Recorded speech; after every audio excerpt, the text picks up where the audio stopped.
ರೈತರ ಜೊತೆನಲ್ಲಿ on ground ನಾವು ಇವತ್ತಿಂದ ಅಲ್ಲ, ಈ ಸಮಸ್ಯೆ ಶುರುವಾಗಿ ರೈತರು ಸಂಕಷ್ಟಕ್ಕೆ ಒಳಗಾದ ದಿನದಿಂದನೂ ಕೂಡ ಪ್ರಾರಂಭ ಮಾಡಿದೀವಿ ಹೋರಾಟ. ಅವ್ರ ಜೊತೆನಲ್ಲಿದ್ದೀವಿ ನಿರಂತರವಾಗಿ. ಅಂತಿಮವಾಗಿ ಇದು ಕಾನೂನಿನ ಹೋರಾಟವೇ ಆಗಬೇಕು. ಇಲ್ಲಿ ಜಯ ಸಿಕ್ಬೇಕು ರೈತರಿಗೆ ಅಂದ್ರೆ ನ್ಯಾಯಾಂಗದ ಮೂಲಕನೇ ಇವತ್ತು ಜಯ ಸಿಕ್ಬೇಕಾಗಿದೆ.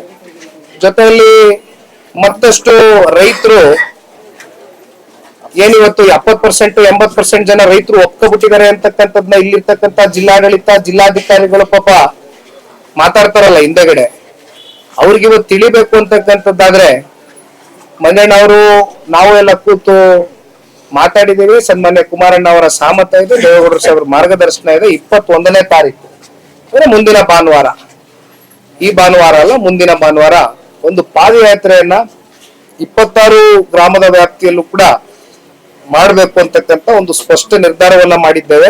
ಈ ಪಾದಯಾತ್ರೆ ಕೇವಲ ಇಲ್ಲಿಗೆ ಸೀಮಿತ ಆಗ್ತಕ್ಕಂಥದ್ದಲ್ಲ, ಮುಂದೆ ವಿಧಾನಸೌಧವನ್ನ ಮುತ್ತಿಗೆ ಹಾಕುವವರೆಗೂ ಕೂಡ ಒಟ್ಟಾರೆಯಾಗಿ ಇಲ್ಲಿರ್ತಕ್ಕಂಥ ನಮ್ಮ ರೈತರು ಭೂಮಾಲೀಕರು ಏನಿದ್ದಾರೆ ಅವರ ಜಮೀನನ್ನ ಅವ್ರಿಗೆ ಮತ್ತೆ ಉಳಿಸ್ಕೊಡ್ತಕ್ಕಂಥದಕ್ಕೆ ಎಲ್ಲಾ ರೀತಿಯಾದಂತ ಹೋರಾಟ ಕಟ್ತೇವೆ. ಅದು ಸನ್ಮಾನ್ಯ ಮಂಜಣ್ಣ ಅವ್ರು ತೀರ್ಮಾನ ಮಾಡ್ತಾರೆ.